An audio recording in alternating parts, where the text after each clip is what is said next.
Hello, welcome to Tub Talks with Damon. My very special guest in the tub today is entrepreneur, creator, and social justice fighter Shane Lukas. Hi. All the way from North Carolina.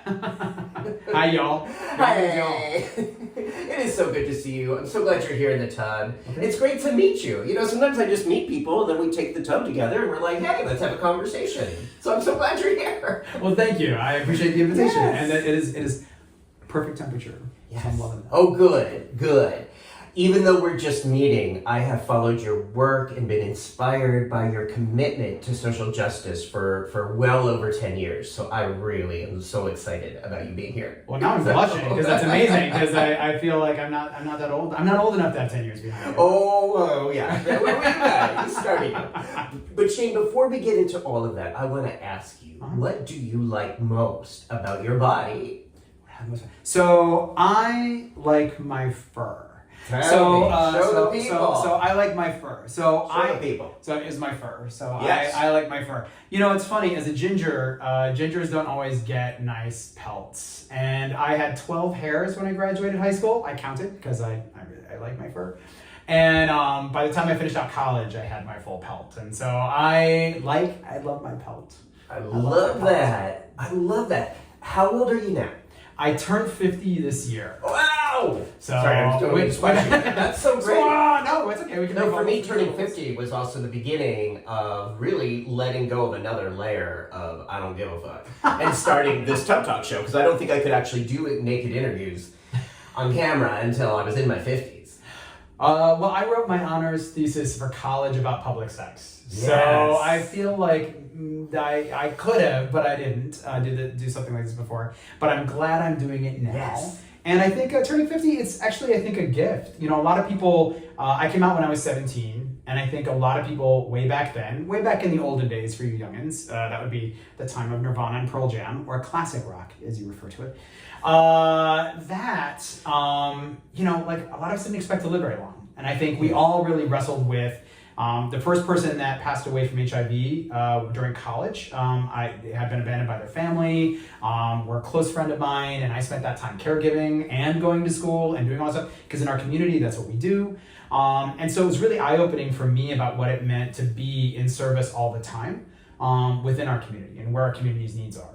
And so even though it was also simultaneously about learning about queer liberation and what was possible, and just the magic that's available amongst the great queer spectrum that also, thanks to you youngins, have been redefined and expanded, it was also a time of learning what caregiving meant and what being there for our communities mean. And so I'm really grateful, actually, that I was able to do that. But then I think, hitting 40, I usually do a round of therapy before I change my decades, mostly because I just want to really do some time of reflection about what it means to age, because we don't have a lot of models, right? We have a generation where we had a lot of loss prior, and we don't have an example for what it looks like to live your real self in a meaningful way through adulthood, through your mature years, all that. I love that young people today grow up and they see themselves and they're like, this is who I am, or this is who I'm evolving to be, and they are seen in that and they are loved in it. Our generations didn't really have that the same way. So as we age, we're also kind of going to these new territories going, well, here I am, still here. So, you can add some survivor's guilt to that, you can add some other feelings, but also just these systems they've never seen us before. They don't know what we look like. They don't know what we feel like. They don't know what we are. And I think I love it. Like, I love being in those conversations and going, we can imagine these things differently, because no generation before us has ever been able to do that, has been able to have a voice at that. So I love aging, because aging to me is that gift. It is that part of it. So I turned 50 this year, and I'm stoked. I'm excited. That is beautiful. And I don't know if you've seen the show before, but this is a lot of the themes we talk about, is sort of creating this new terrain, this blueprint for queer aging that's never existed before historically. This idea of us getting older in a way that has been defined, because when we grew up, there were so many deaths around us. That was part of the joy of turning 50 for me, because I didn't really know, but I kind of doubted I'd ever live to see 50. Absolutely. And then, like, why shame that? Why put that in a negative connotation? I really wanted to celebrate that and use this visual medium to celebrate this really amazing opportunity that we have as a cohort to redefine whatever limitations are there, to show your beautiful hairy chest and not feel shame, because that's another thing that we grew up with, was body shame.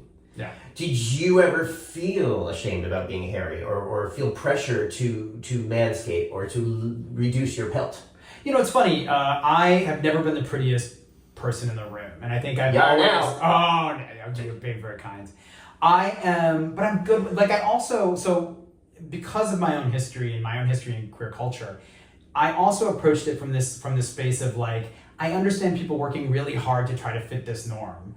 And I know that norm is not me. I never saw myself in it. This is why I came to queer theory and loved it and just fell in love with it, because I was like, there are so many ways to be in this world and they're all gorgeous, and it what makes up this sort of vital fabric of all the things that we are.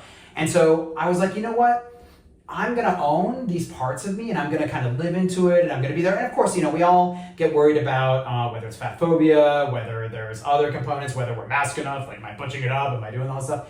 I think those internal conversations are a lot more gentle when you give yourself permission to be, you know, kind of both grateful to be here, and then also celebrate all the great things that are there. And I'm like, you know what I also learned in queer culture is there is an audience for everybody from an aesthetic and desire standpoint.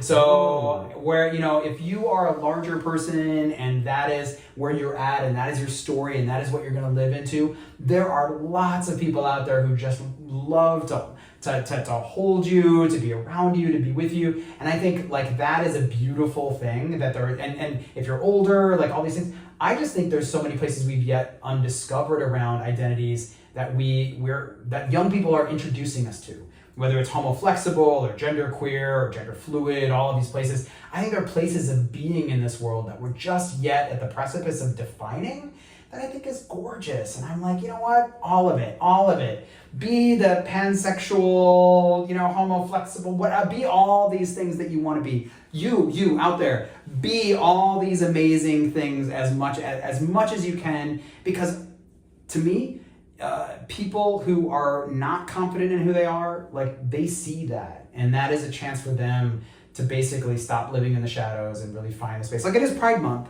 so it is really celebrating people who have the courage to support, and those who don't have that courage or aren't supported or feel risk doing that, at least knowing that they're not isolated, that they're not alone, that they're not, you know, that people see that there's value to not be one model. And I think for queer people growing up in the 90s and the 2000s and all the gay culture and the clubs, I think there were people who really felt that weight. Mm-hmm. And I think I just went in and was like, you know what, if you're not into this, then it's cool. Like I'll be fine. I love that. I mean, that to me is such. If every queer person, every person could really absorb that, or at least take that in, that if someone's not into you, if someone's not physically drawn to you, that's okay. It's not a criticism or an indictment or saying that your body isn't beautiful. It's saying you're not everyone's cup of tea, and none of us are.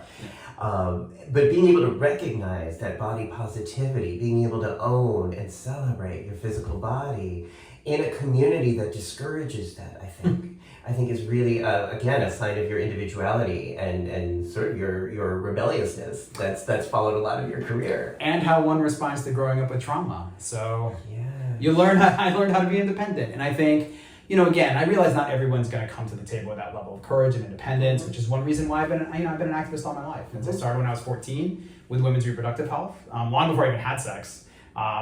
Friends of mine were, because I was in the Midwest, and what else was there to do?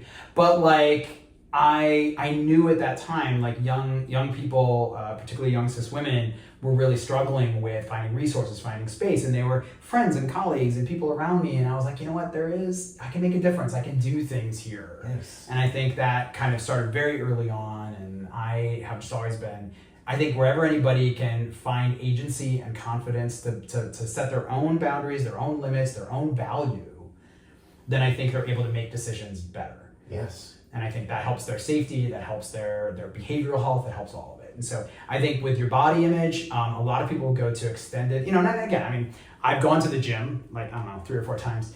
And no, I'm kidding. I've gone to the gym. Like I'm part of that, but that's a lot really geared toward healthiness.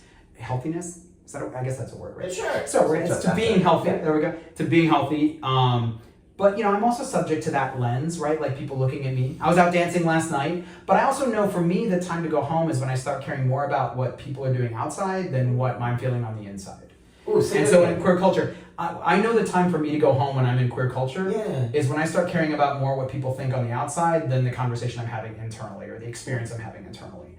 And so if I start really like, oh, now it's performative time, or now like, is this person paying attention to me and their rejection is a problem, it's time for me to go home. Wow. Like it's time for me to go home. I think that's a really important idea, a really important guideline in terms of healthy socializing. I mean, it's worked for me, so it's my model. The internal, when it's going well, when you're there in a healthy place, sounds like what?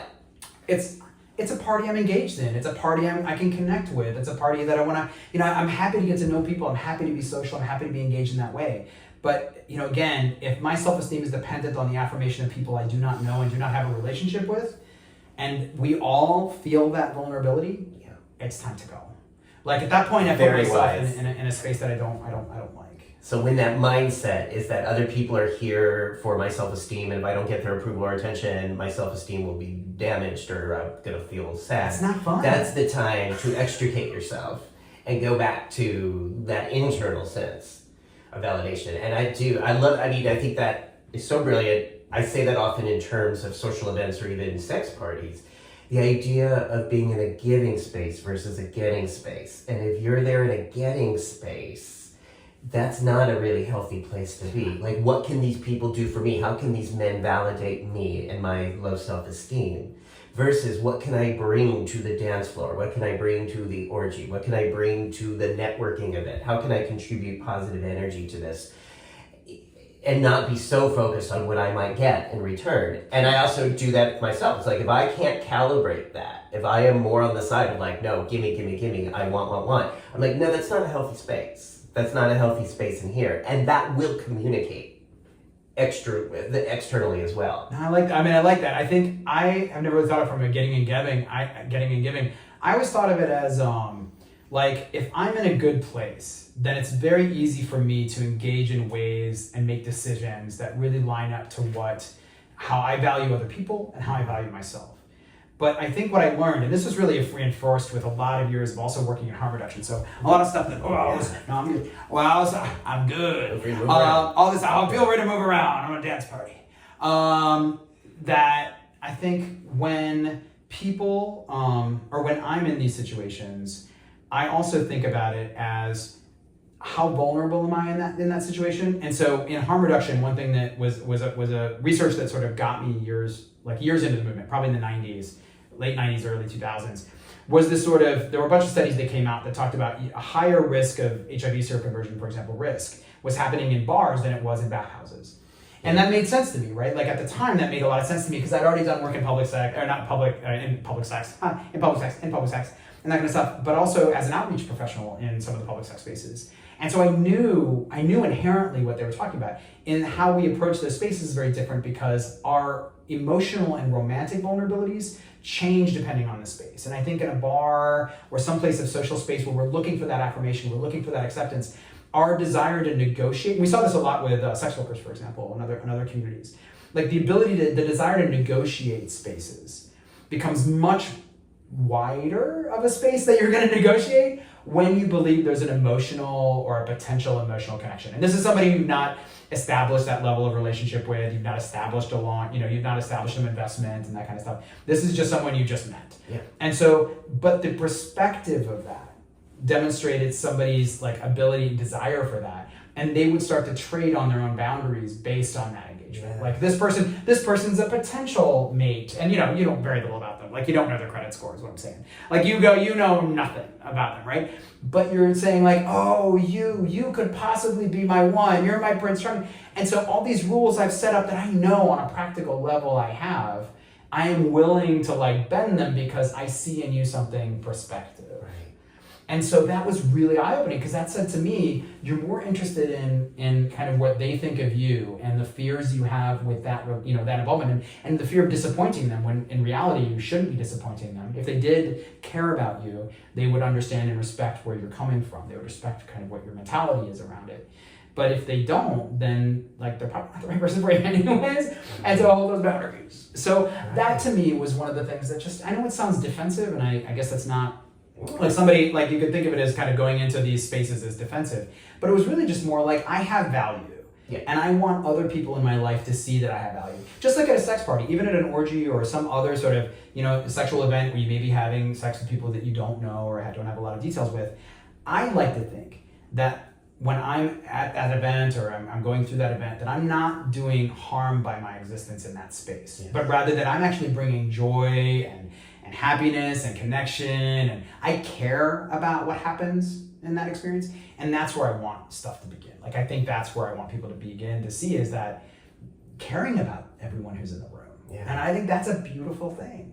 And I love that, right? And I do, and I think again that's the giving space. That to me is what makes clubs or bars or orgies or bathhouses or just networking with friends a more rewarding experience. Is in that frame of mind of being more of a giver than a getter. And of course, the paradox is that the more we're in that frame of mind, the more we receive, and often the more times we create space to get with something we actually do want or something we're looking for. Well, right? It becomes more, again, that you're not, the boundary, the emotional boundary is there. And there's a lot of conversations around how you build trust and where that trust sits. But I think young people also understand when they have conversations around pansexuality or they have conferences about these different things that you can build these sort of mini relationships, these mini engagements in really constructive ways. Yeah. And you can do it with the boundaries and the elements of pleasure and desire and just affection and care that are really beautiful. And if you build them in that, then I think those experiences can be really good. I think a lot of where I came up in queer culture had a lot of self-destruction in it. And I think that was because I think many of the people that I was around at the time, like I came out young, and so there's a lot of confidence to it. But I think a lot of people really wrestled with the homophobia external, the transphobia external. And so the spaces that were queer, like bathhouses and public sex spaces and that kind of stuff, and clubs and all that stuff, oftentimes were like these spaces of great liberation, which is why they will always be so beautiful to me. Yeah. I love it. I think that my memories of them as being this kind of sometimes just absolutely epiphanical, kind of like just gorgeous spaces. But it's also remember that they were kind of also had these undercurrents of people who were trying to escape the world that was really harsh to them, traumas that they'd experienced, loss that they'd experienced. Yeah. And I think what I'm excited for young people is that they experience a world in which they get the pure epiphanical, whether that involves kind of their own sexual engagements, but also their just behavioral health spaces, that they're able to create spaces of community, connection, generosity, in whatever that means. So I think let's go then into the company, and because I think your work really reflects those values. Oh, thank you. A great idea, AGI. Yes. Okay. so a great idea. Thank you. Sorry, I love talking about this stuff. Yeah, well, I think this is your purpose, and your work has followed those values. Yeah, I started when I was very young. Yeah. So a great idea. We're a brand communications company, but we specialize in care and community branding, and that really extends from advocacy building for-profit clients. We work with a number of companies and other places, as well as many nonprofit organizations, from racial justice to climate justice. HIV services, housing, a lot of gamuts. And what I think our clients, I hope, trust us, and we love our clients. If you're a partner of ours, you know that I love you because we love working with you. Because we actually don't work with some clients because we don't love them. Well, that's not true. That sounds reductive. They mission drifted, and we were like, this isn't really fitting us. Just what we want to do. And so we really, really hope that the organizations we work with, and we see with the organizations we work with, their commitment to many of these things, from racial justice to other places, and that includes companies. We really put that stuff forward because it's important to us, and I think our clients also trust us in many cases because they know we bring this lens into the conversation. They know that we're bringing solutions, whether that is again something that's kind of innocuous around a medical treatment. whatever it is, but we're going to ask questions around representation, around racial justice conversation. We're going to ask questions like that. And I love that. I think they trust us with that.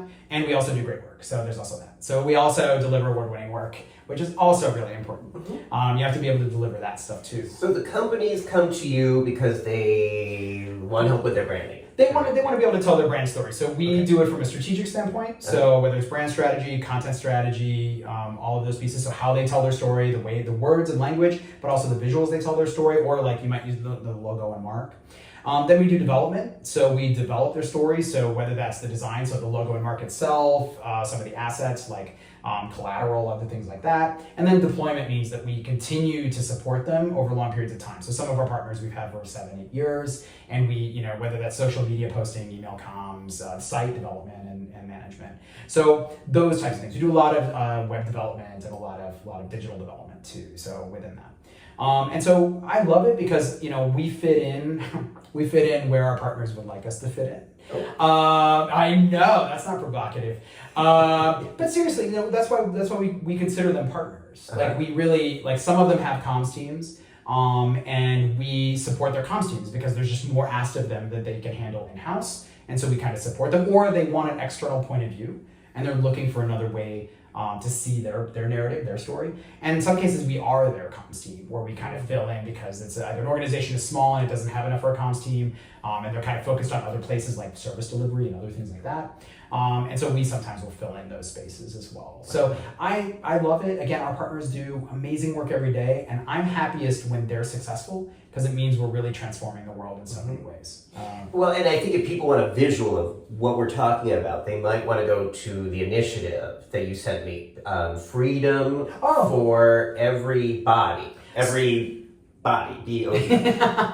Yeah, so greatidea.com is our site, and then we also put a percent of everything we make to civic engagement initiatives. So that ranges from things like sponsorship, and we'll typically sponsor initiatives that other people have kind of steered away from, or things that take chances. An example is in Durham, North Carolina, they wanted to start an LGBTQ health fair.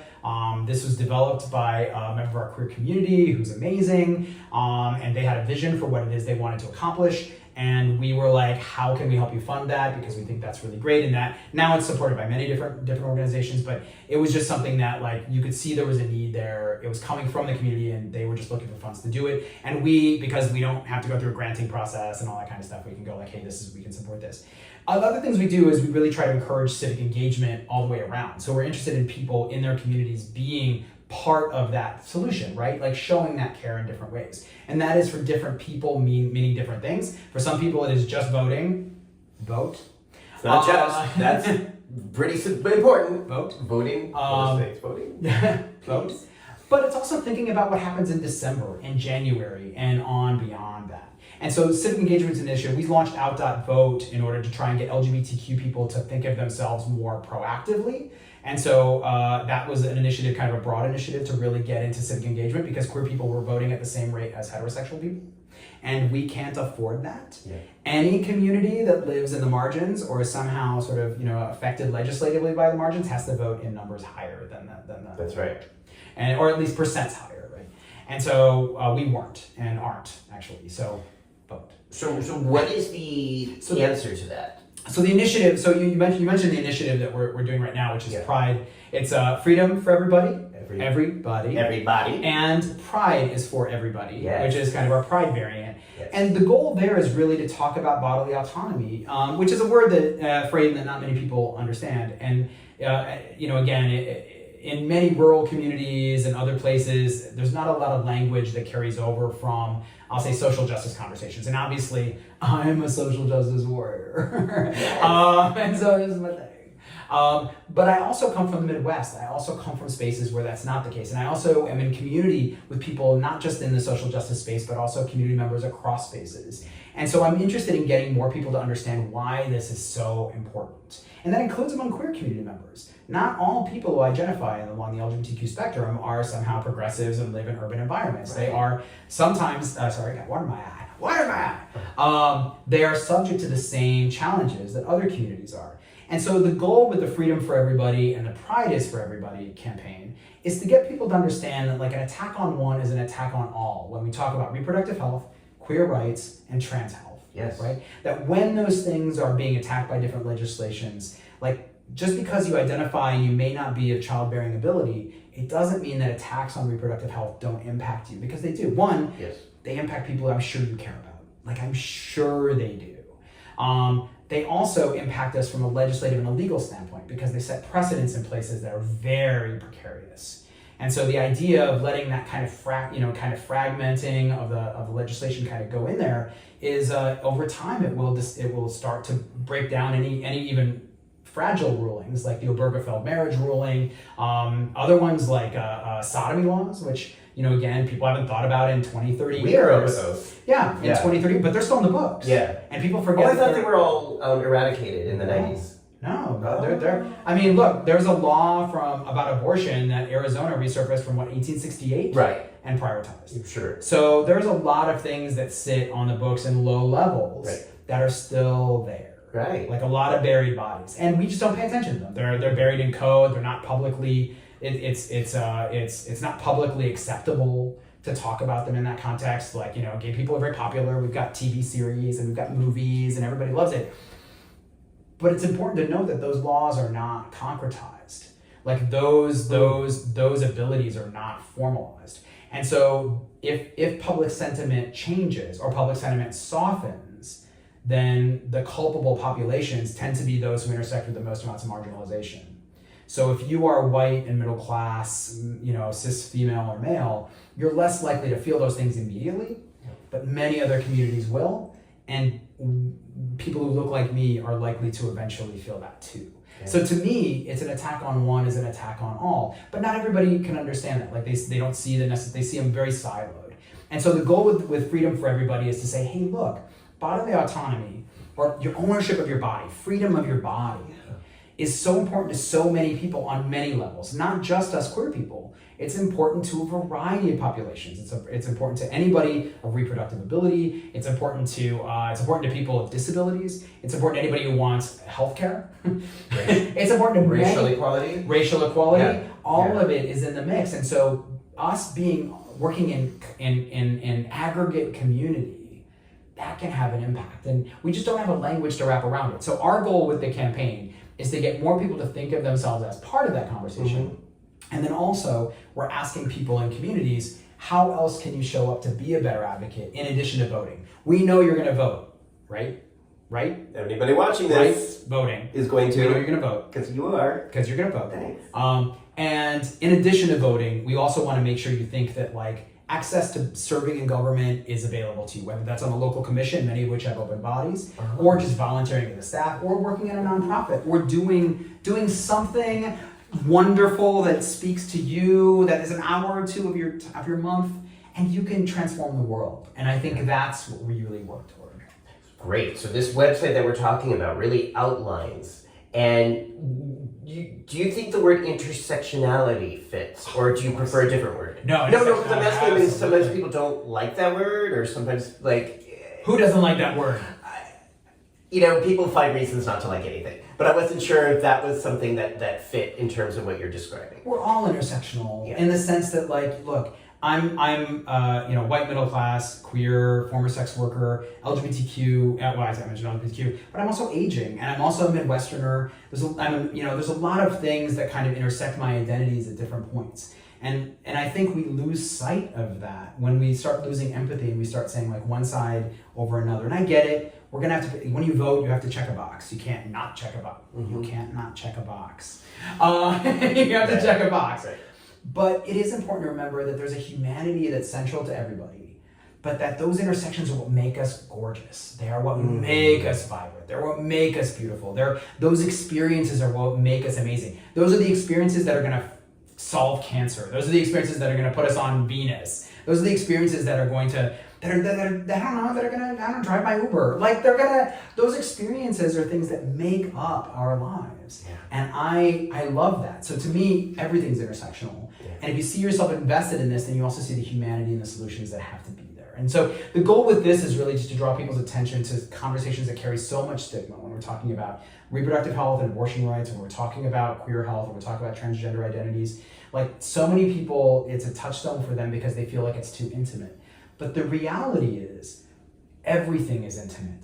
Every decision you make, political decision, work decision, even your shopping, frankly, has some impact on lives, real lives, human lives, corporeal bodies somewhere. So I'm not saying, like let your brain like fall apart because you think about it all the time, but try to center that empathy and center it in a way that you see like, how can I step into this conversation?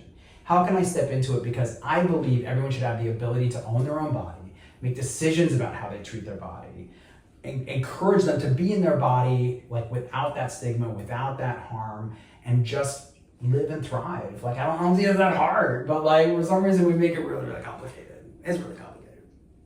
Well, and there is, in a spiritual sense, I think, there's the love-based system where we see the intersection, where we recognize your rights are my rights are their rights, and that we're all connected to that greater sense of bodies. That we're energy in different bodies, that we connect on that level and fight for each other on that level. Then there's also the fear-based system, which represents itself in separation. There is a me, there is a you. My life has more value than yours. I'm going to act and vote and finance causes that support and sustain the echelon that says that certain people are more superior to others. And I think that's all manifestation of what we call the ego-based, fear-based system that plays out in social circles and politics. Absolutely. And funding. Yeah. And, so that's the toggle I see happening spiritually and culturally in this country. Now having, me being 53 and seeing it go back and forth now a few times. Yeah. This recognition that we thrive, that all of us thrive when we all have freedom and rights with our bodies, versus the mindset of trying to diminish and harm people in order to feel better. And there will be conflict. There will be different people will have different perspectives about how they want their bodies to exist and be in this world. And I think what we've moved away from is healthy discussion about how do we come to an accord. There's been such a zero-sum conversation, and there are some things that I understand people will have very this is definitely a zero-sum. Most people, there are room for conversation and room for empathy, and room for discussion. And I think no one has the answer. No country has the answer. No. If we did, all these things would be solved, right? And so I miss that part where we're able to come to conversation and say, look, I know this is my position. We'll take gun rights, for example. Yeah. I don't believe in guns. I don't want there to be guns. I believe that guns exist. I don't have unicorns in my brain. But I don't believe in the value of the level of gun laws we have today. But I grew up in the Midwest, and so I understand also that there are traditions that involve hunting and there are things like that. And I am not anti that. I think there are traditions and systems of that are fine. For me, again, me personally. So I'm willing to come to a debate and talk about what that means. But I want to have a healthy conversation. I think most people who are in that space and that level of conflict want to come to that. In fact, studies have shown that's the case of people who most own artillery in America. Yeah. There's a very fringe set that doesn't want to have a conversation, but the rest of us can sit and have a long conversation about it. Well, if we're afforded to do it. That's my personal experience as someone who does door-to-door canvassing in purple counties in the United States, is that a lot of people are very open to rational, reasonable, respectful conversations. Some are not, but on both sides, the left and the right. But it's a lot of people in the middle, and especially the independent voters, are often really interested. And that's why I said in social media this week, this is going to be watched years from now, but with the Trump convictions in New York, it's this will have an impact on some people, because a lot of people are trying to make a decision about what is the greater choice for themselves, for their children, for their grandchildren.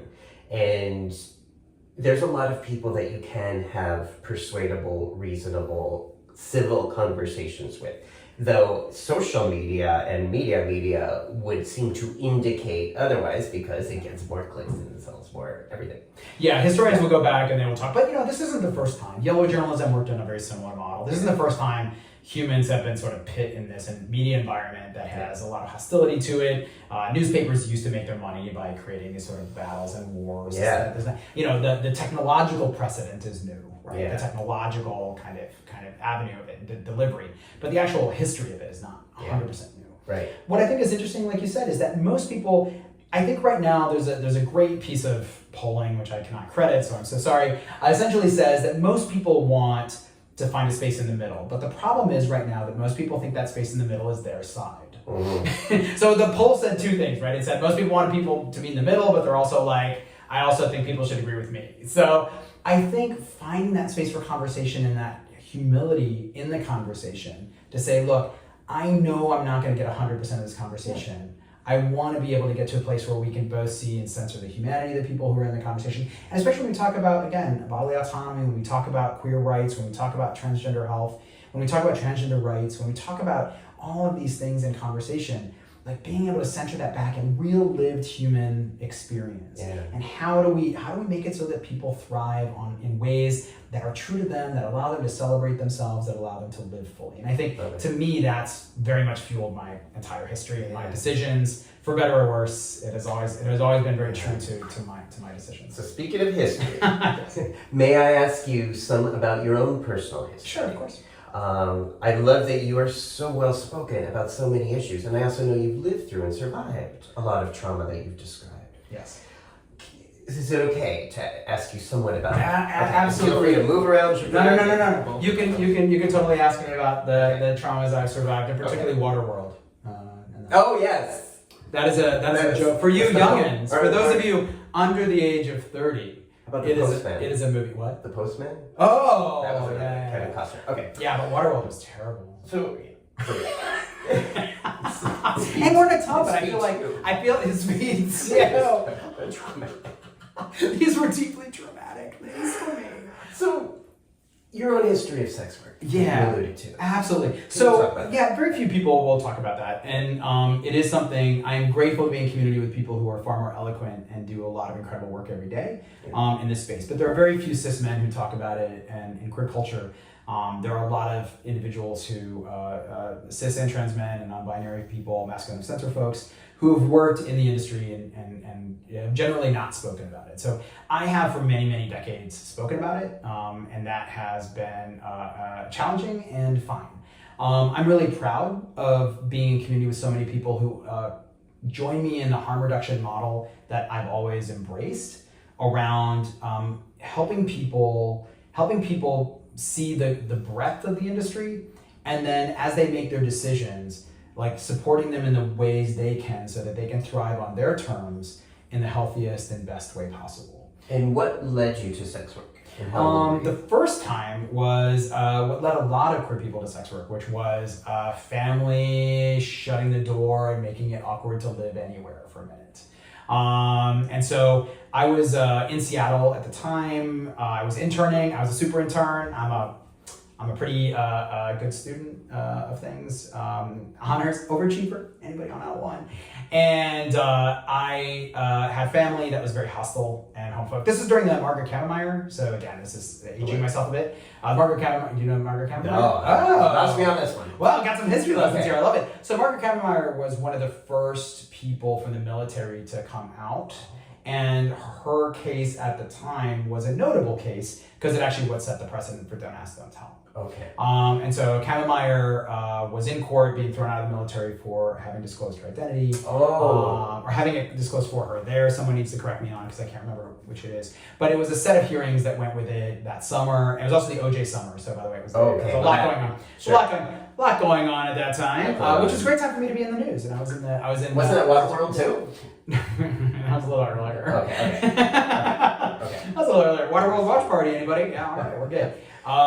So this is they were throwing. So I was essentially. It was just a hostile environment. So I ended up not being sure where I was going to live, and then through varying negotiations of spaces to stay, I ended up finding a space to stay, but internships then weren't paid, so I had no money to be able to do stuff like just be around. And so someone introduced me to bodywork, and bodywork is sensual massage, and that I felt comfortable doing because it is sensual massage. It's not really full service work and that kind of stuff, and it was just very it was fun. It was fun. It was fun. It was fun as an owner. It's fun. And I'd already studied public sex for a year, so I was like, I really was like, I'm very comfortable in this space. And I could control my environments, and that makes a big difference if you're going to choose to work in the industry. It's around control. And this was still during the AIDS crisis as well. Oh yeah. This is I would say so. This is in the 90s. Yeah. So at this point, AZT had already been introduced, but it was pretty destructive. Mm-hmm. It was a pretty destructive med. And so you had to be very aware and in control. Yeah. And I mean, there were other risks too. It's funny. In retrospect, when I talk to other community members. When for those feminine of center, there's typically a concern when they're working in the industry around the damage that clients can do to you, and that is very real. That is a very real fear. Sexual violence, sexual assault; those are all very real concerns. Death, all that kind of stuff.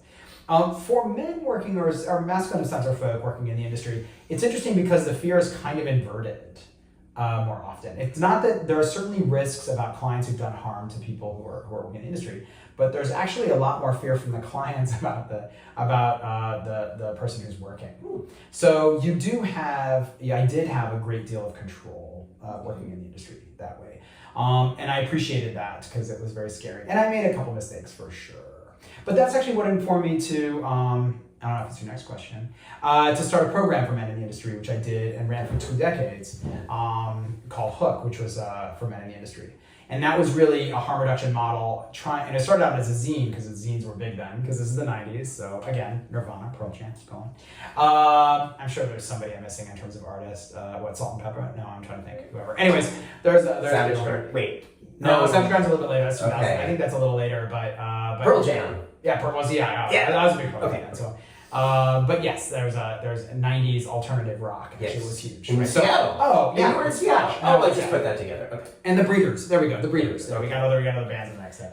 And so there were and so the Hook actually ended up growing. Long story short, I talk a lot. Sorry, but it's nice to spend time with you.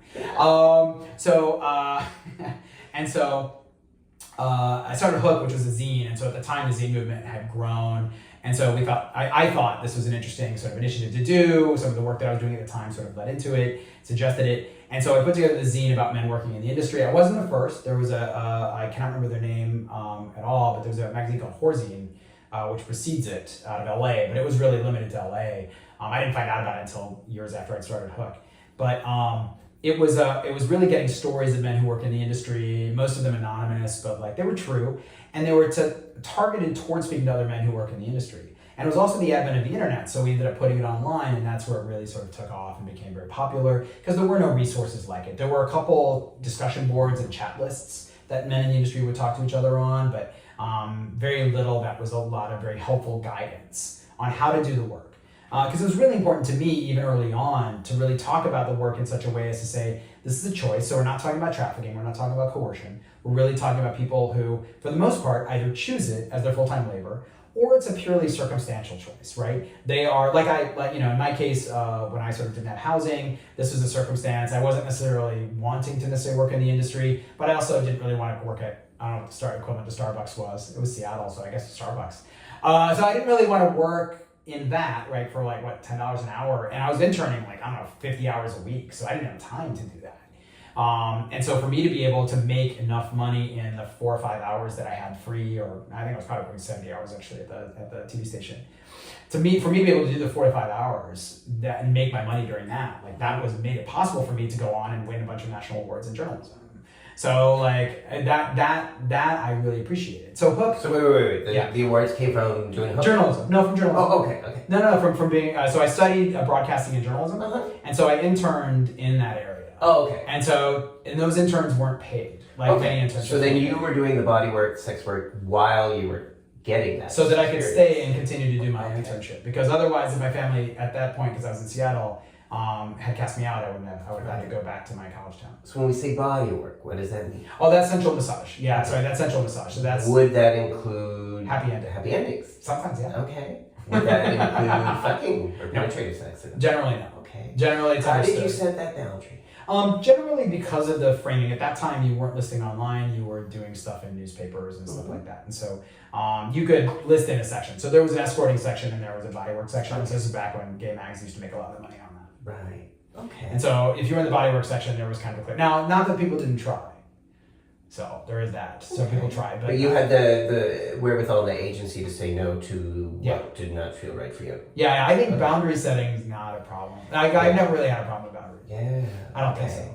I don't think so. And how long did you do bodywork? So I did it for that summer, Okay. because again, that helped me get through my internship and then get back to school and that kind of stuff. So like many college students, so a lot of people when they work in the industry, this is what I mean by circumstantial. A lot of them are supplementing jobs that don't pay well enough. Yeah. Or they're supplementing their supplementing their education. Mhm. And again, that's a romantic version of it. Some people are just kind of making their way through the job cycle.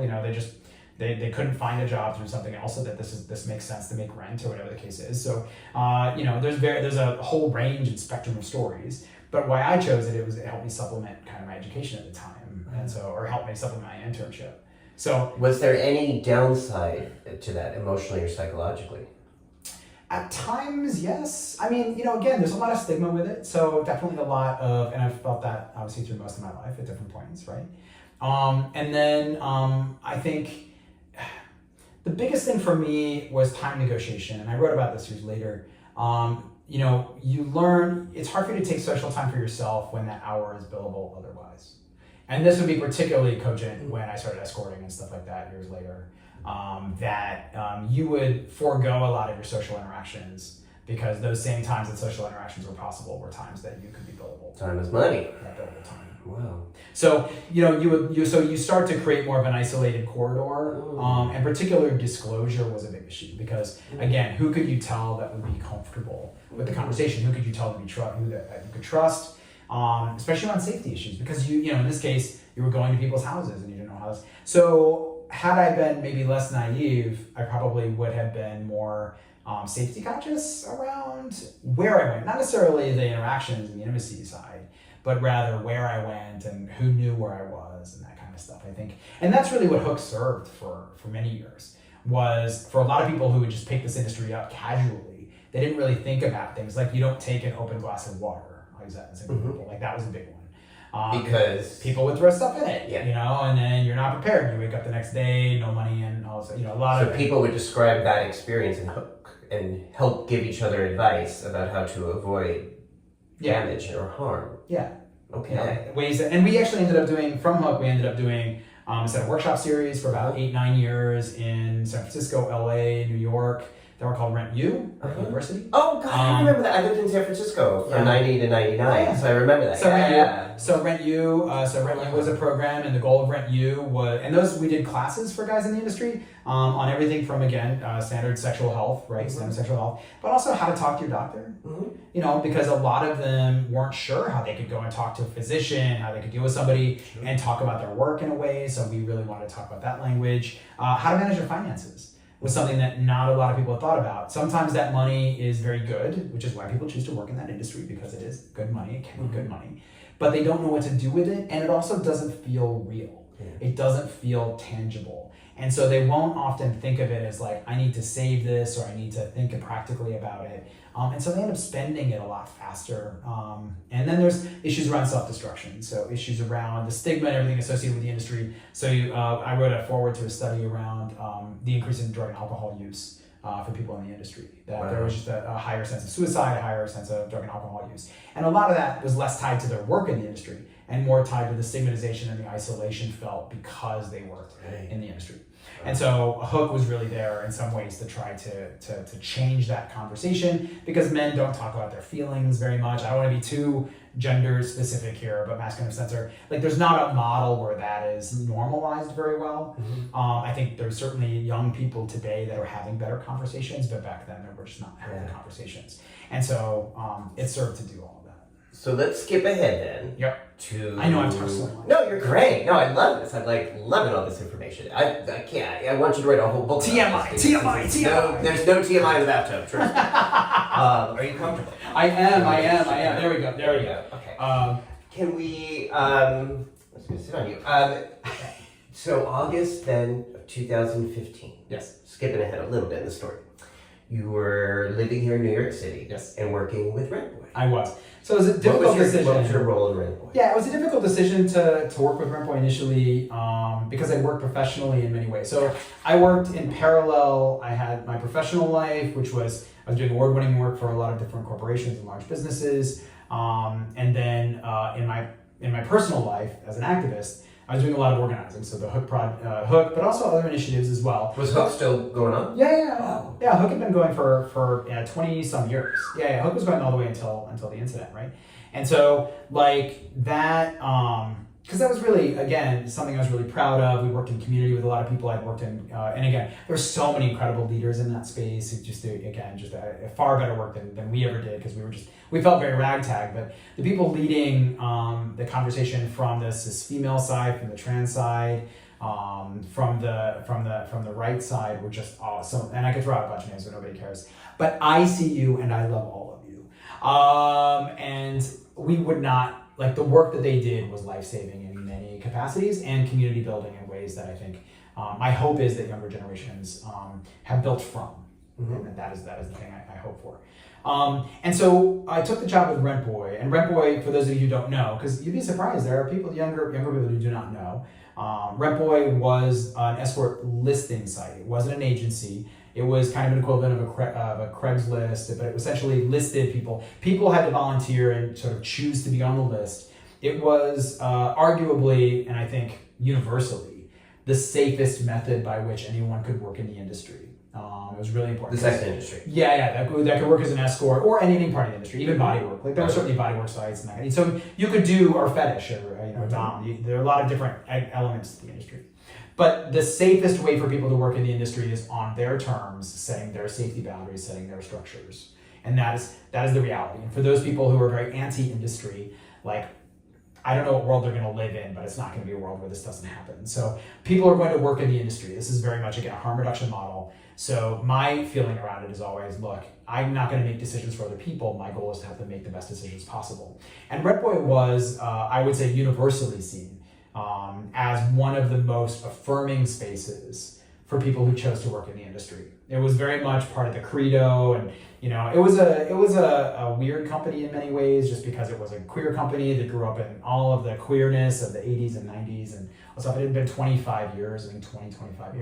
And what was your role? So I took a role in operations, and the agreement with the operations is that I could run the team because I've managed teams before, but also that I would use that role to kind of have conversations across corporate interests. So with other companies, competing companies, to talk about what anti-trafficking could look like, to talk about all of these things, to make sure that whatever guardrails we can come up with that recognize the humanity and the possibility of this space. We also recognize that the more transparency we create within this industry, the less harm is possible.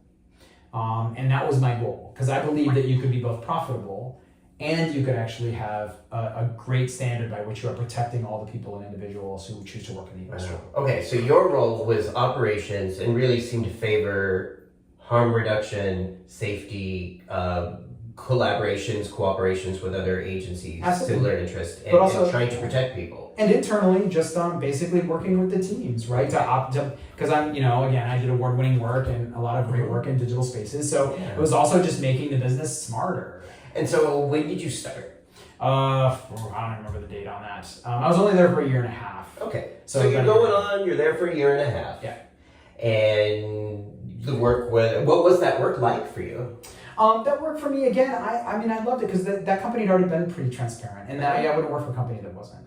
And so to me, one of the things around it that was really good is that there was a commitment. There was a vocalized, commitment to the humanity and the safety and the security of people there. A lot of us believed that working in that industry, for some of us, it was life-saving. For some of us, it was a space that, and for many people, not everybody, I don't want to over-romanticize it. Some people do not have good experiences, but some people also have a terrible time at Walmart. So that work is work, and sometimes work sucks, and sometimes work is bad. Sometimes work is dangerous. And so our goal was to minimize all of that, right? And my goal coming into it was to minimize all of that. But I liked working in a space where the queer liberation conversation was still a part of it, where we could talk about queer liberation in a really constructive way, where we could honor places within an industry that no one wanted to talk about. The biggest problem in the industry was stigma. Nobody wanted to have the conversation. So in the current decriminalization movement, I love that there are so many leaders out there trying to bring this forward and say, look, young people understand work is work.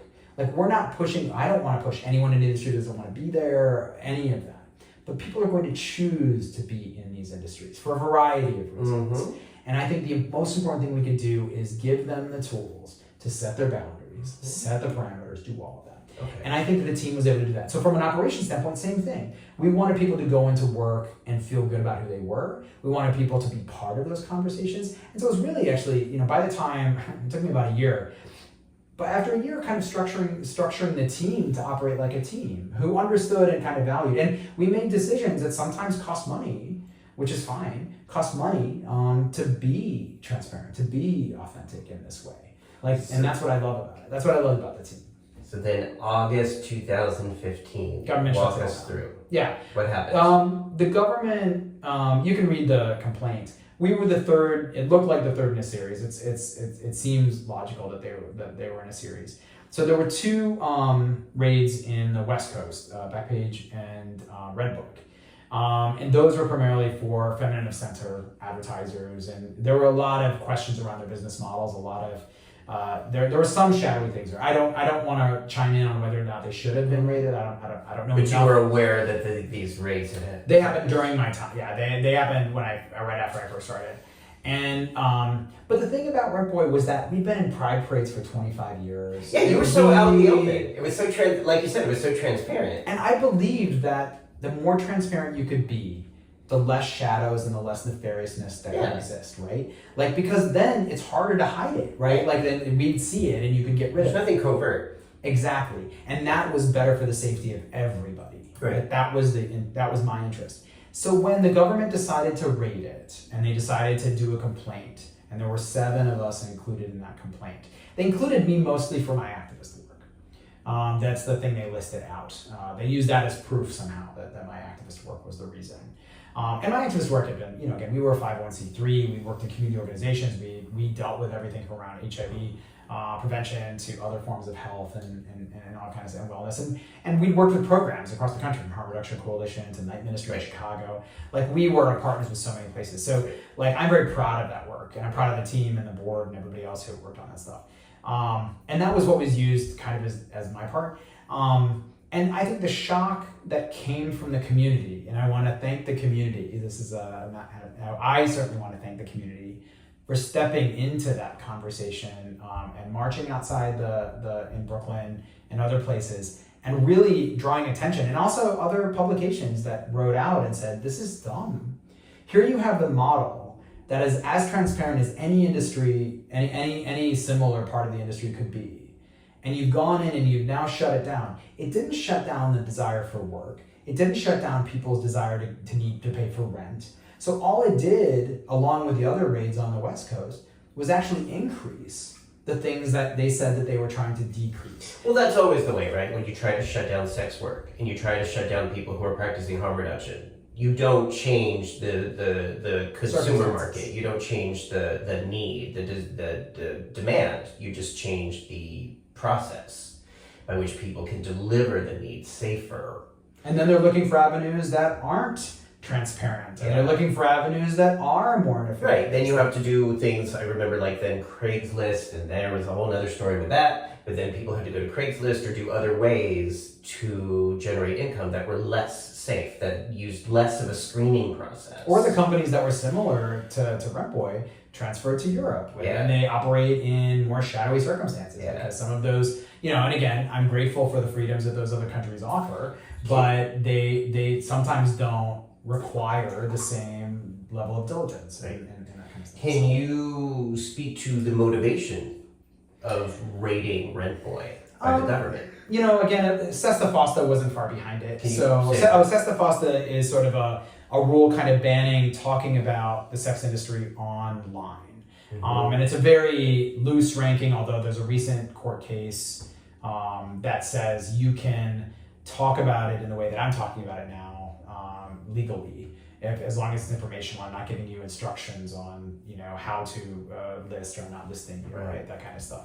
So that you can talk about the industry at some level. But 2015 was before that went into effect. Yeah, so there was the precedent. I'm sure it was I think it was, I think because Rentboy was so, and I say the word flagrant, but I don't even know that that's a fair assessment, because they were so visible. You were a target. I think they became, and I think that queer culture in some ways, I kind of also look at queer culture as part of the problem there too. like as we've rushed to heteronormalize, we haven't really fostered a conversation about the robustness of queer identity in its terms of its desire, in terms of the things that make it wonderful, in terms of the liberatory aspects of it, that, people, again, that many leaders, like from Silvia Vera to many others, have, talked about over the time, to preserve those freedoms of presentation of self, of desire, of all of these things. And I think the rush to heteronormalize also sort of increased a lens to try to sort of form the queer identity into that mold. And you think that fed into the government raid? Sure, it drew attention to where there wasn't tensions before, right? So queer culture could live in places that were there because no one was looking and they assumed nobody was looking. But as soon as these officials think that people are looking, think that the public has kind of got a bigger eye, then queer acceptability becomes a bigger form. And what's less acceptable than sex work. And so, in the rush for everybody to get married, there was something lost in that process around trying to preserve what really made queerness a set of opportunities and life paths and identities that could be celebrated on their own terms. Again, always keeping in mind the humanity and not causing harm and all of that within the process, but that gets lost when you're trying to sort of fit into a particular mold. So I think the elevation of that sort of gave people who wanted to create some kind of moral conversation. And I think they expected people to fall into that conversation and did not expect the pushback they got. Again, I could not be more grateful for that pushback, but I think it's important to note that it was some very courageous people who stepped into that pushback. Not everybody did. And I do remember at the time, because I was so active, that was during what I called my 15 months of fame, talking about PrEP. And it was going against the narrative in June of 2015 with the passing of marriage equality, which deservedly celebrated. Yes, let's celebrate that, let's honor all of that. But then I felt even more stigma with me being out there talking about being a hoe and using PrEP to get fucked. And is this the community is sort of trying to veer away from this? And then, so that was all going on, and then the Rentboy thing happened. And I'm like, what the, so there seems to be a momentum to squash celebratory, free polysexuality. and the means by which that people can get it, through PrEP, through safer solicitation, all the different ways that we celebrate our bodies were seemingly coming under fire. Yeah, I mean, I think the PrEP conversation, I do think that there's some relevance in that because, again, I came back to where is the space for sex positivity. But if you look at the history of the queer liberation movement, there's always been a space for that's what I love about Foucauldian, conversations around power. That's what I love about so many incredible leaders. It's what I love about today, if you get a chance and you want to learn about somebody, Justice Severa's work is phenomenal around bodily autonomy and these conversations, especially as it refers to intersectional identities. But more, more inclusively.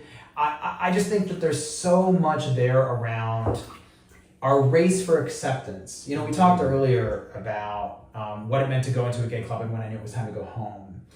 When there's a need to be accepted by the other population more than there's a need to sort of center the self and be in the self and kind of live fully, then I think that's a place for some reflection. I think it's a space for us to sit back. And I don't think that gay men and women, particularly middle and upper income white gay men and women, have spent time having that conversation constructively. Yeah.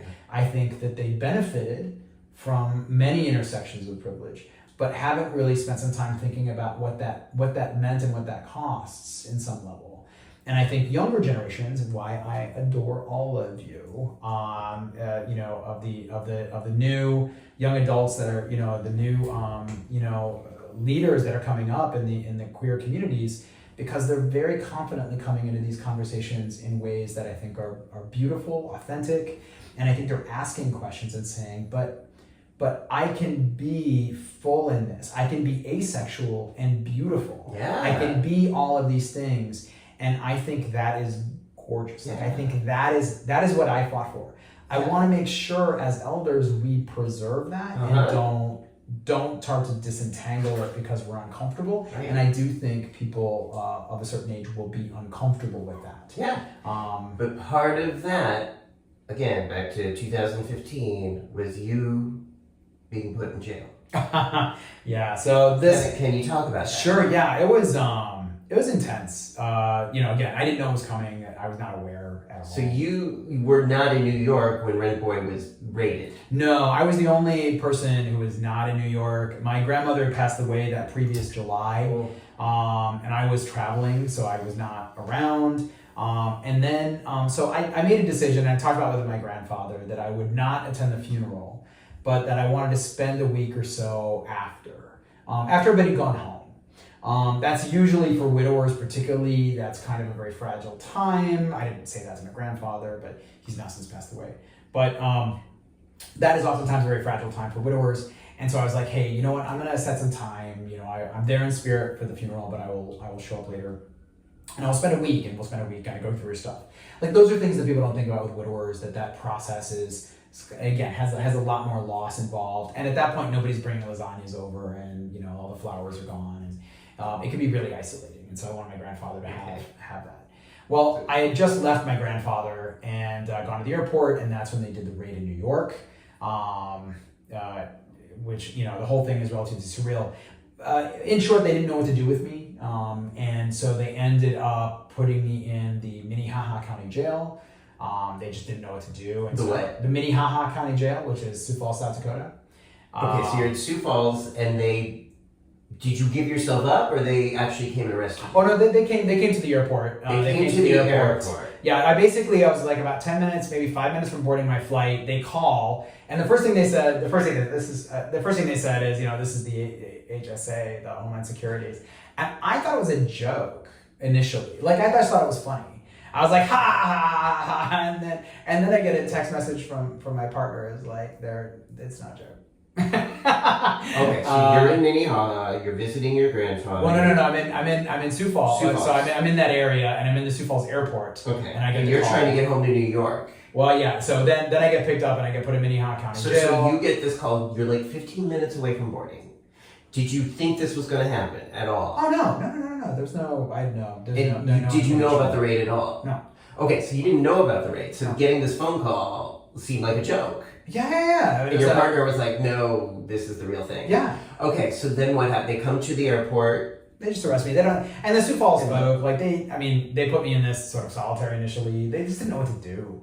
Like, this was not on their solitary. They put it. It was not as robust as like a big prison. It was basically, they put me in a place that, as my understanding is, that they hold for immigration when they pull somebody, and they just kind of put them in an isolated cell. So you were in an isolation cell for a minute. For several hours. What were you feeling? Oh my god, it was terrible. I might have the paper somewhere.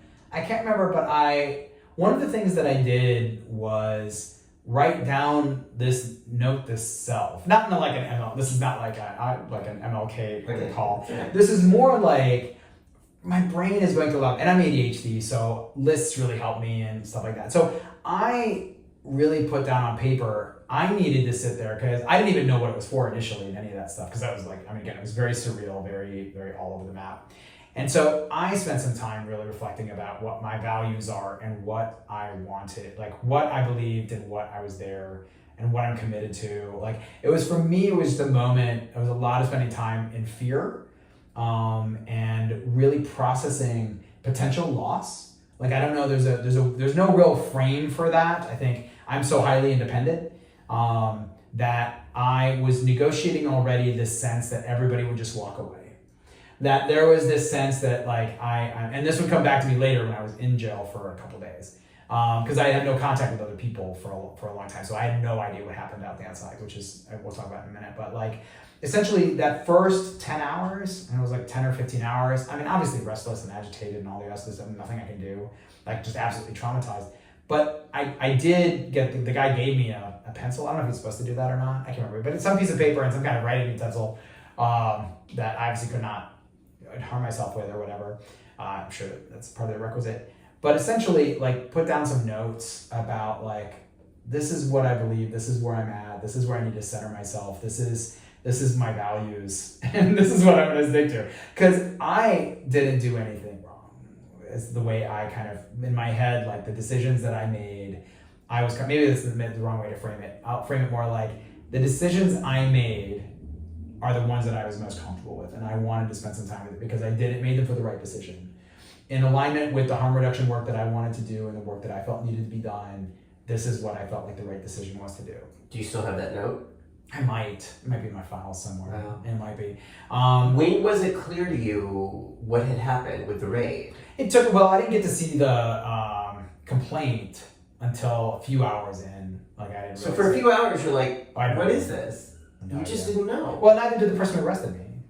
Like the person who arrested me also was like, what do you like? I don't know what I'm here for. And so he was actually really nice about it. And I was very. Your partner, was very. Did anyone text you or communicate? I mean, what was going on? there were very few communication. I didn't have very little time to do much communication.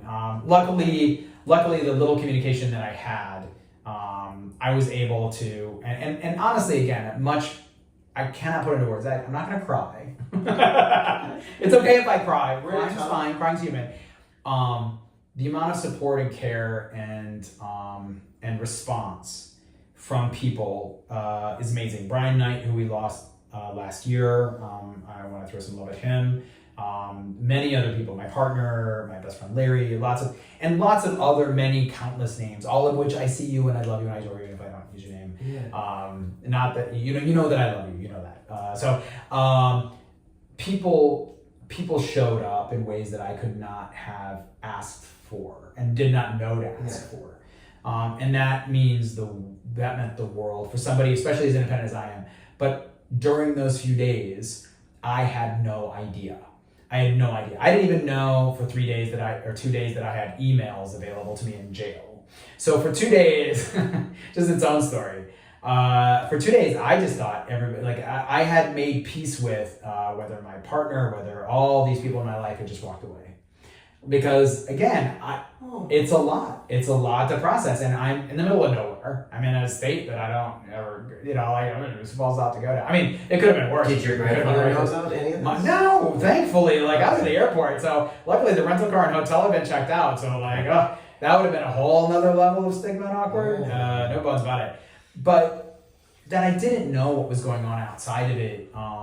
It was just a lot of making peace with that, and really just trying to keep my mind occupied in healthy ways. Really trying to listen internally, listen to again, I believe in stepping into spaces and using your social capital as much as you can, and laying a foundation for the people who come along after me, for them to not have to deal with the same challenges and struggles in the same way. That is just something that's... Did that help during those few days? Of course it did. I think it's very sobering in many ways, right, to sit there and negotiate that. But, it was also a chance for reflection to just spend some time with it and really think it. Not that I requested that kind of time with it, but... How did they treat you? How did the cops treat you? Again, there wasn't any particular, they didn't know. I was really this unknown entity. There were stories in New York, and the New York Times had articles, but they didn't mean the New York Times in Sioux Falls, South Dakota. So they didn't know who I was. They just knew that basically New York had asked that I be picked up, and and then they really kept me there only because I guess the people in New York were on some, not sabbatical, but some weekend retreat or something like that. They were, the only reason I was stuck there for several days apparently was because there was some, operational, infrastructural thing happening in New York. Otherwise, they would have just processed me and let me out like they did everybody in New York. So then what happened? Again, I spent several days there. One of the ways I sort of made myself kind of deal with it, and again, no one expects to be in jail, I don't think. Let me rephrase that. That's not true. I had never expected to be in jail. There are people who I think process jail experience differently. Okay. Because there was something, I'm in jail for 2 days and I'm a social guy. So it was not a time to be social. But I did sort of get inklings of kind of why people were there. And there were some people who were there, due to fines. The whole system is built. It was an eye-opening experience into incarceration, a very tiny little bit of it. Again, had I been a person of color, had I been a person of trans experience, there's a lot of things that would have made my experience very different. That if I were not in Minnehaha County and not in Rikers Island instead, there were lots of things that could have gone very different. But this was mostly drunken disorderlies or mostly people who didn't pay fines and just kind of, this was what they knew they were going to do for 10 days. I mean, again, lots of critiques about the system that came out of this, but that's what a lot of that was. I think for me, it was keeping myself kind of mentally in a space to try to find the resolve to go back into the real world. When I found out that people were looking for me, I almost cried in the jail. I was not prepared for any fallout from that or weirdness, so I didn't. But it was the first time in my life any people had stepped into spaces without being asked to do it. And I didn't know how to process that. I really didn't know. And people had. Now, and here's how. Is you get a little card to get access to food, like little extra food and stuff like that, because they give you food and it is jail food, and I'll tell you, not good. Or not good, I'm not having to look at it. But you have a little P card, and then I found out that you could use some of that money to make a call, and I wanted to let people know where I was, because I didn't know if they knew where I was. And then I go to the little card thing, and I'm like, I didn't plan to be arrested, so I had $3 bills in my wallet, because I didn't carry that much cash. I don't think many of us do.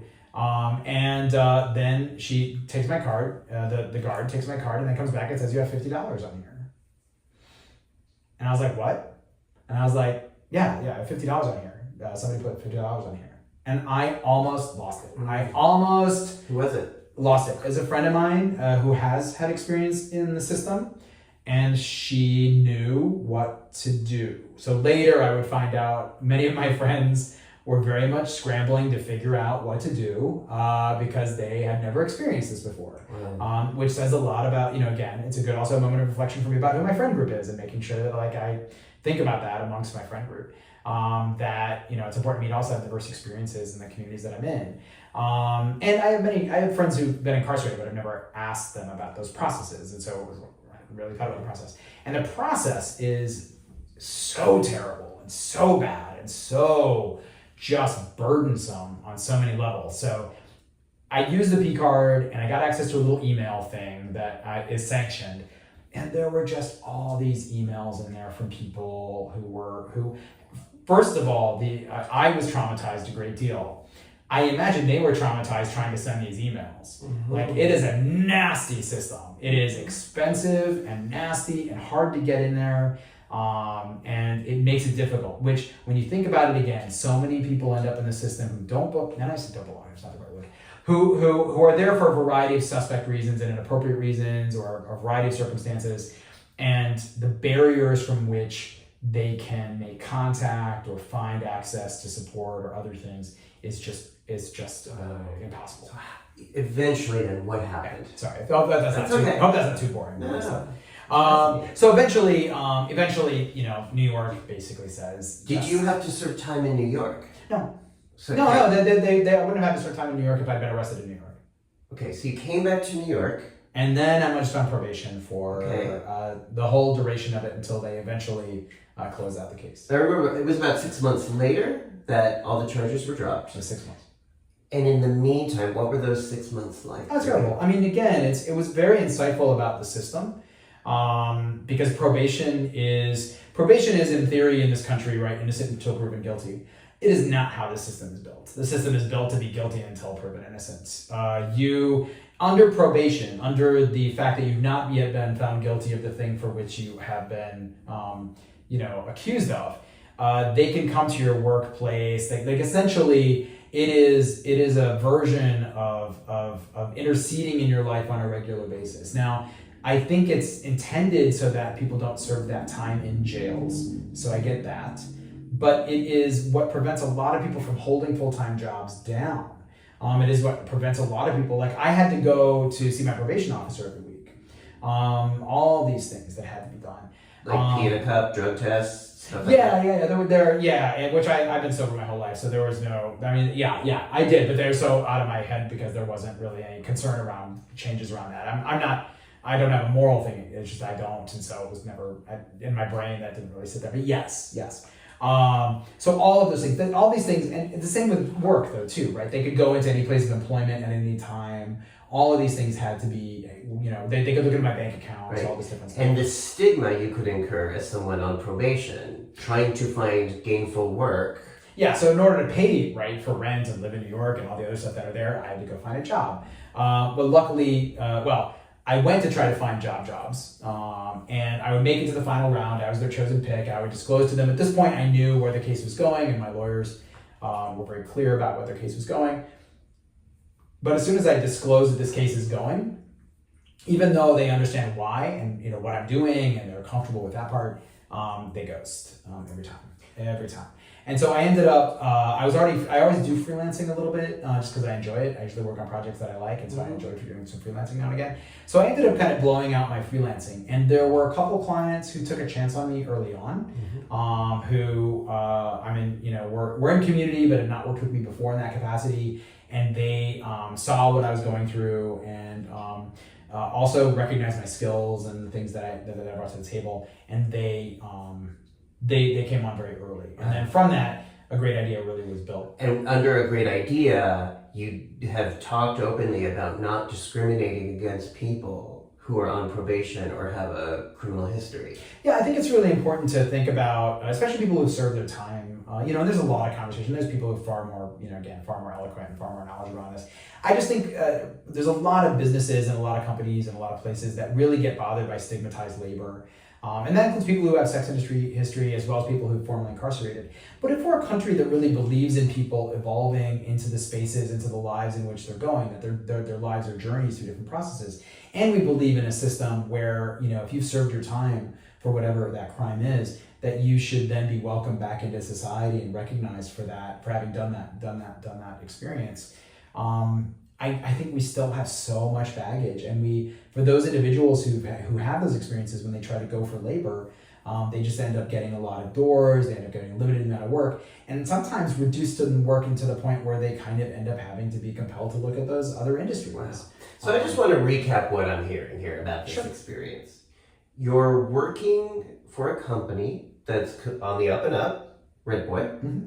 You had been there a year and a half. It was really consistent with so many of the values and hook and the things that have mattered to you and creating space and protections for people you care about.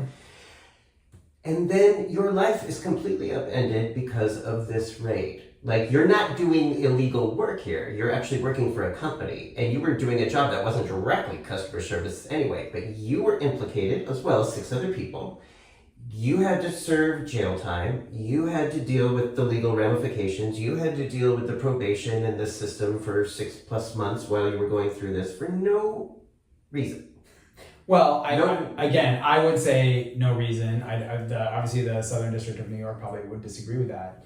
But ultimately, they dropped the charges. Like, there was the CEO. So again, I don't want to comment on that because the decision that happened with the CEO. But that's against you. Against me.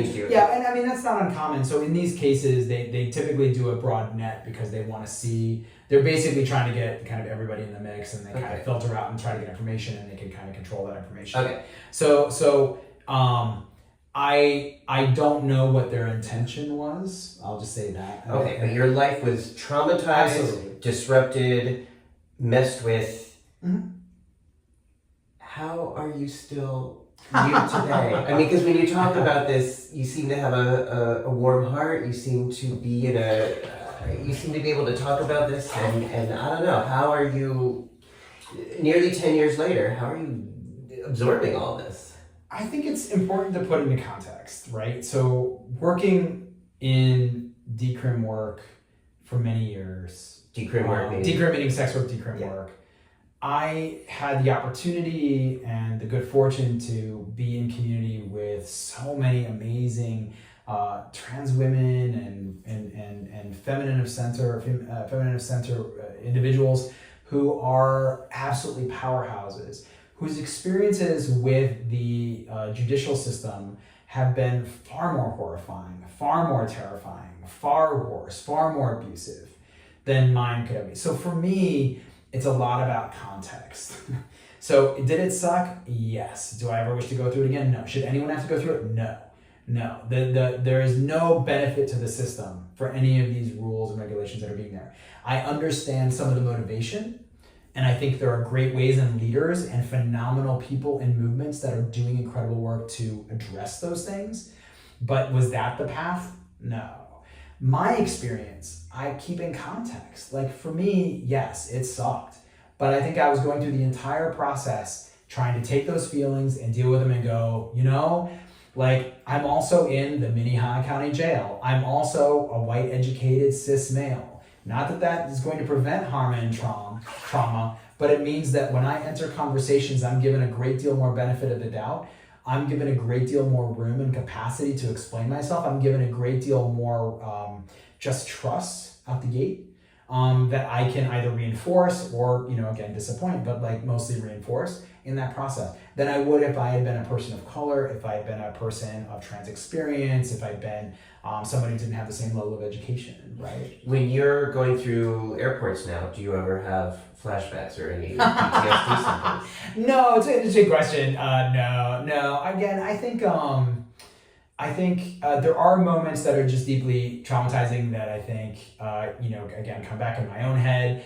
In the moment, because I am a child of trauma, because I'm a child of a traumatic household, I'm a child of all that, I think it very much lives in a repertory of experiences that I will sometimes revisit, just to give myself a little bit of like gratitude. Like, I'm glad this didn't work out this way. I'm glad I processed it in a way. I'm glad I handled the trauma in a way that I did. I don't think I made a lot of mistakes for myself, at least in that process. Meaning that, and I'll use an example, is that I took time while I was in jail. The few books that weren't Bibles or bad romance novels that were available in the library were like Dean Koontz books, which I read, which are terrible, by the way. And there was this weird book of poetry and literary journal that ended up somewhere in the mix of stuff. Which, by the way, thank you, Literary Journal. So I took this poem that this woman had written about being in the hospital, and I just sat and memorized it for a day. And so I still have that poem. It still sits in my files. Because that poem for me was a chance to help me articulate a lot of feelings I didn't know how to separate and deal with, but it also gave me somewhere to kind of fixate my own sort of attentions and kind of memorize it and let it kind of be a repertory. So I think the traumas that have remained and lingered are often tempered by kind of both the resolve and also gratitude that I have been able to come through this in many ways with that transparency that I've always lived with. The same community, for the most part, and the same people around me who I trust and invest in and I care for, always came to the table and always came to support. And to honor them, I stay committed to some of these movements as well. Wow. Because I could not be more grateful for that, and I don't know if I ever feel like I earned it. I just like to feel that I honor and live into it because they've shown that faith and support in me. Wow! Talk about dedication. I'm having feels. I really appreciate that. Yeah. I mean, I'm almost speechless. That's just amazing to see how you're able to put your experience in context in a greater system, recognize that in many ways it was different, yet still personally came at great cost, and really refuels the values that you had in the first place to help our world, to help people have freedom of everybody. To help sex workers, to help everyone have a sense of safety and pride and liberation, and to keep fighting that fight, not to get dissuaded or discouraged because of what happened to you. That is just incredible integrity for me. And when I started this bathtub series, what I didn't know was going to happen was that this was kind of going to become my antidote to watching the news. Which, we talked about media earlier, the grim, the very narrow focus on the catastrophes and the limited views. You're someone who's helping me just really understand how there's really good work in the world, there's really good energy in the world, and we can rise and face the barriers and continue to fight hard to make this world, this fucked up world, a little better than how we found it. So I want to thank you. Thank you. Thank you for the time and space. Thanks for hanging around in the back. Yeah. It's currently Pride Month here right now, so we're gonna flag this and say happy Pride. Happy Pride. Pride is for everybody. Yeah. It is for all of us. our community is vast and diverse and wonderful. Well, and my thing about Pride is like, Pride is great, Pride is fun, I don't yuck anybody's yums. I wish we also had a focus on integrity. And I think what you exemplify in your life, in your spirit, in your work is integrity. Meaning your actions reflect your stated values over a consistent period of time, even when things get hard. Thank you. Even when it comes at great personal cost. So I want to thank you for that. And if people want to follow your work or see what you're doing or make sure they're keeping up with you, what is the best way for them to do that? So you can, well, two things. One, you can follow, We Are AGI is just our company. Again, you can just follow kind of what we do. And I'm going to add to that, you can follow all of our partners. If you really want to do something, find an area that you care about out in the world, whether that's racial justice, climate action, housing, food, whatever it is, wherever you feel like you can be of service. I hope you find a space where you can bring that in and really transform the world to be amazing. So, and they can look at We Are AGI to find that. Yeah, We Are AGI. So the link will be right below on YouTube. And agreatidea.com is the site, but also freedomforeverybody.com and prideisforeverybody.com. If you want to join that conversation, we would certainly welcome you. Oh, I love that. And if you like this interview, subscribe. It's free. And, again, it's like folks like Shane who are trying so hard to make our world a better place. And if you are feeling alienated, isolated, discouraged in Pride season this year, or you're feeling a little bit afraid about what might be happening in the world, please try to take a look at some of these interviews to see that there are people working hard. And think about, as Shane said earlier, what are the things you could do to contribute on any level? Voting is a really great way to start.